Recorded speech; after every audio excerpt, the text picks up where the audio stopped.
Why ADHD burnout feels different, and why rest alone doesn't fix it.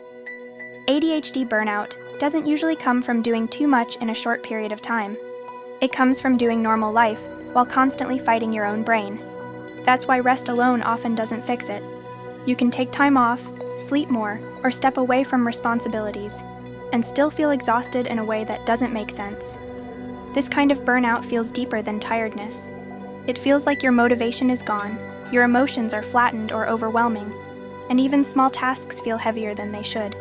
If you've ever wondered why taking a break didn't magically make things better, it's because ADHD burnout works differently than typical burnout. Most people think burnout happens when someone works too hard for too long.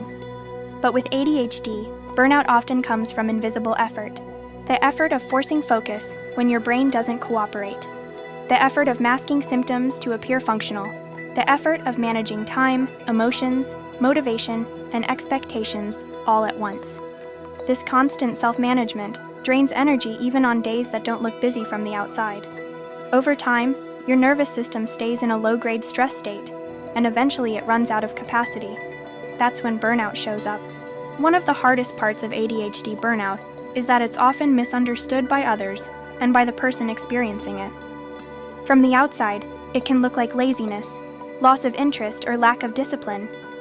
From the inside, it feels like hitting an invisible wall. Things you used to care about don't spark the same energy.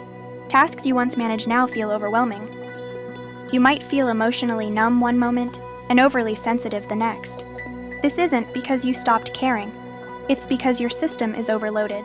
ADHD burnout is closely tied to executive function fatigue. Executive functions are the mental processes that help you plan, start tasks, regulate emotions, manage time, and follow through. With ADHD, these functions already require more effort. When you rely on them constantly without enough support, they become depleted. The result isn't just tiredness, it's shutdown. Your brain starts conserving energy by reducing output. Motivation drops, emotional tolerance shrinks. Decision-making feels exhausting.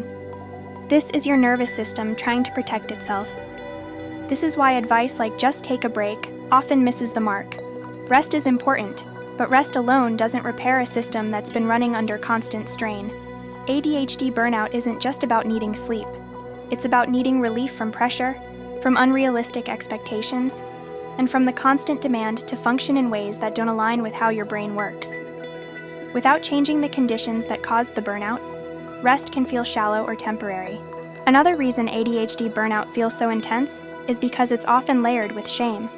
Many people with ADHD push themselves harder to compensate for perceived shortcomings. They work longer, over-prepare, or overcommit to prove they're capable. When burnout hits, it feels like confirmation of their worst fears that they're unreliable or broken. This shame adds another layer of emotional exhaustion, making recovery even harder. Burnout also interacts with dopamine regulation. ADHD brains rely heavily on interest and reward to sustain effort. When burnout sets in, dopamine levels drop, making everything feel dull and unrewarding.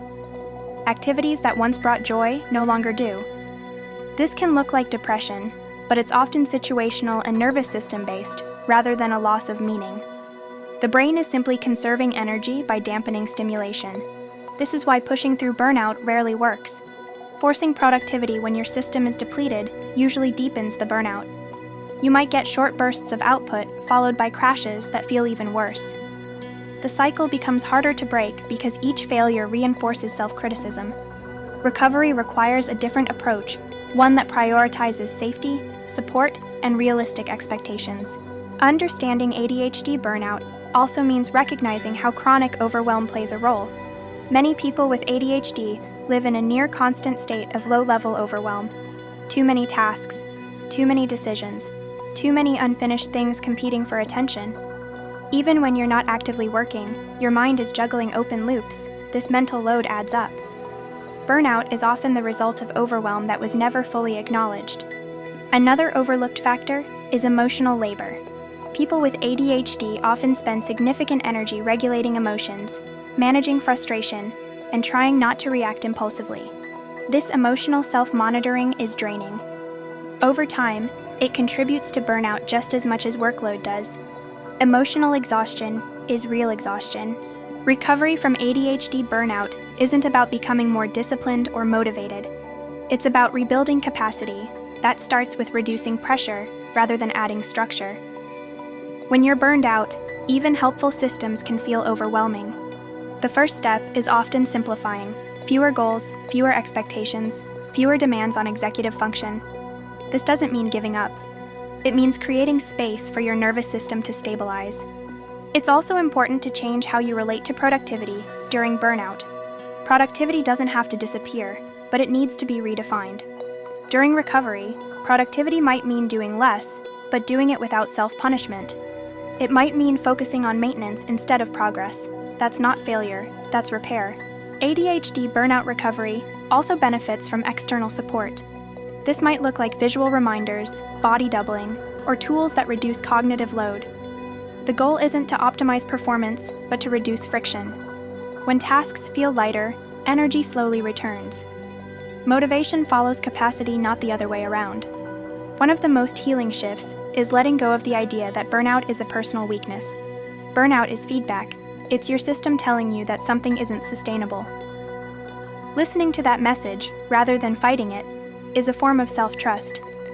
It allows you to design a life that works with your brain instead of against it. If you've experienced ADHD burnout, you might fear it happening again. That fear can make you hesitant to rest or slow down. But recovery doesn't mean losing momentum forever. It means learning how to pace yourself in a way that's sustainable. ADHD brains often work best in cycles, not constant output. Respecting those cycles reduces the risk of future burnout. Burnout can also change how you view your identity. You might feel disconnected from the version of yourself who was productive, creative, or ambitious. That version isn't gone. It's resting. Capacity returns when conditions improve. Recovery isn't linear, and that's okay. Small improvements matter. Another important piece is emotional safety. ADHD burnout recovery requires environments that feel forgiving rather than demanding. When mistakes aren't punished, when rest isn't judged, and when progress isn't measured constantly, the nervous system relaxes. That relaxation is what allows energy to rebuild. It's also helpful to recognize that burnout doesn't mean you chose the wrong path. It means the way you were moving through that path wasn't aligned with your needs. Adjustments are allowed. Changing pace, direction, or expectations isn't quitting. It's recalibrating. ADHD burnout can feel isolating, especially when others don't understand why you're struggling. You might hear advice that doesn't apply or feel pressure to get back to normal. But your version of normal might need to change. A healthier baseline is one where effort feels proportional and recovery is built in.